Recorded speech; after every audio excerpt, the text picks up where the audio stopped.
Another day, another mini cake vlog na naman tayo mga kakabsat. And for today's video ay gagawa tayo ng 2-tier birthday cake mga kakabsat. At ang theme nito ay Hello Kitty. Actually, pang first birthday at christening ang cake na ito mga kakabsat. Shout out sa client natin na nag-order na si Ma'am Angel Silverio ng Kabungaan Lawag. Bale, package pala itong in-order sa atin ni Ma'am Angel Silver yung mga kakapsat. Yung 2-tier may kasamang 1 dozen Chocomoist cupcakes. And ito ay nagkakahalaga lamang ng 2,000 pesos. So bale, ang sizes pala ng ating cake ay 8x5 sa pang-ibaba at 6x5 naman sa pang-itaas. Pero mapapansin nyo sa final outcome nito mamaya na magiging 9x5 yung pang-ibaba dahil sa design nito na rosette. Kaya naman medyo lumapad ng konti yung kanyang size mga kakabsat. And yung flavors pala nito ay ube, vanilla, tsaka mocha. Siyempre naglalagay din tayo ng filling or palaman sa ating cake mga kakabsat.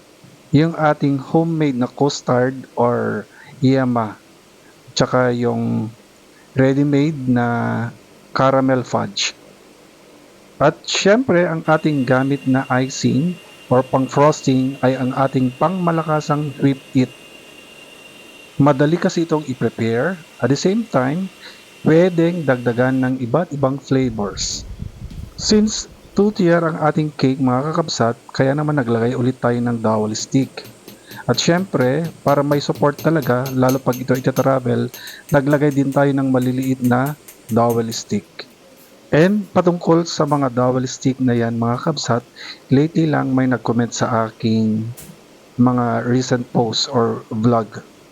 Patungkol sa face cake smashing, mga ganong senaryo. So, mainam din na i-inform natin si client na naglagay tayo ng mga ganon, like yung mga dowel stick or mga boba straw sa ating cake, para sa ganon maiwasan din ang disgrasya.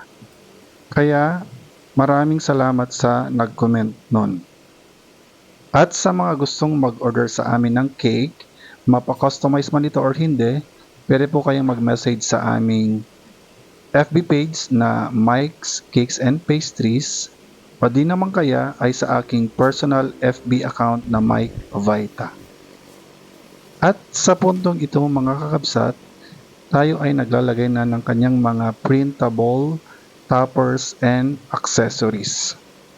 So gumamit tayo dyan ng Cricut machine para naman sa ganun maging precise yung pagkakagupit ng bawat topper na ating gagamitin. At heto na ang ating finished product na cake. Thank you for watching. Bye!